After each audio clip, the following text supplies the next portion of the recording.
Era globalisasi telah membawa manusia pada satu tahap peradaban yang cukup maju. Masa ini ditandai oleh berbagai penemuan baru dan kemajuan di berbagai bidang. Bagi umat manusia, perkembangan pesat ini sangat menguntungkan. Betapa tidak, mereka cukup terbantu karena dipermudah dalam berbagai hal. Batas-batas geografis sebuah negara bukan lagi menjadi penghalang, karena akses informasi bisa didapatkan sedemikian mudah. Misalnya, warga Jawa Barat bisa tahu apa yang terjadi dengan warga Amerika saat ini juga, dengan memanfaatkan teknologi informasi akses internet. Berbagai perubahan yang menyertai era globalisasi ini pada gilirannya juga memberikan pengaruh pada cara pandang manusia terhadap kehidupan alam semesta. Nilai, norma, dan pola hidup berubah teramat cepat dan menjadi tatanan baru. Tatanan itulah yang pada akhirnya menjauhkan manusia dari kepastian nilai yang berpuluh-puluh tahun lamanya dipegang oleh sebuah masyarakat di sebuah negara. Dari sini muncullah perdebatan-perdebatan mengenai bagaimana cara menyikapi era globalisasi ini. Karena bagaimanapun juga, globalisasi beserta masalah yang ditimbulkannya merupakan kenyataan yang tidak dapat dihindari sebagai bagian dari dinamika sejarah hidup manusia. Tentunya dibutuhkan cara yang lebih arif dalam menyikapi berbagai masalah era globalisasi ini. Perlu diketahui, globalisasi berasal dari kata globalization. Global berarti mendunia, sementara ization adalah prosesnya. Dalam ensiklopedia Britannica disebutkan kalau fenomena ini bukanlah situasi yang baru karena banyak kerajaan maupun gerakan keagamaan yang telah menjalani proses globalisasi. Misalnya gerakan keagamaan Islam yang dulu ada di tanah Arab kini menjalar ke seluruh negara di muka bumi ini. Secara sederhana, kita bisa memaknai globalisasi ini sebagai proses masuknya ke ruang lingkup dunia yang lebih luas lagi. Banyak faktor yang mendorong terjadinya globalisasi. Perkembangan teknologi informasi dan transportasi adalah di antaranya. Dengan teknologi dan transportasi yang semakin canggih, transaksi dalam bidang ekonomi antar negara menjadi sangat mudah. Pengiriman barang dan jasa bisa dengan sangat mudah dilakukan. Inilah salah satu dampak positif dari globalisasi.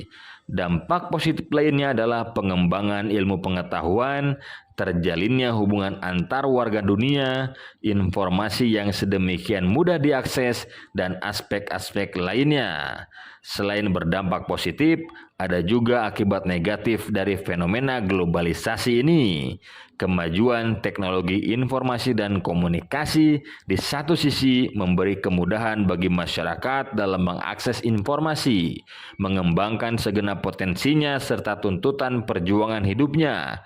Tapi di sisi lain telah menjadi instrumen negara-negara industri maju dan kekuatan elit minoritas pemilik modal untuk melakukan hegemoni dan dominasinya atas kehidupan sosial, ekonomi, dan budaya masyarakat. Kekuatan ekonomi yang raksasa bergerak melampaui batas-batas teritorial suatu negara untuk melakukan ekspansi ekonomi di berbagai pelosok dunia. Kenyataan inilah yang memberikan dampak akan semakin melemahnya posisi kekuatan ekonomi lokal.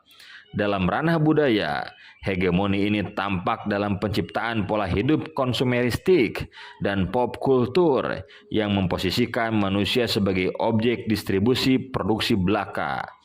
Kita merasakan bahwa kebudayaan luhur mulai mendapatkan tantangan dari budaya baru, konsumerisme, hedonisme atau kesenangan, serta pudarnya tata krama mulai terasa.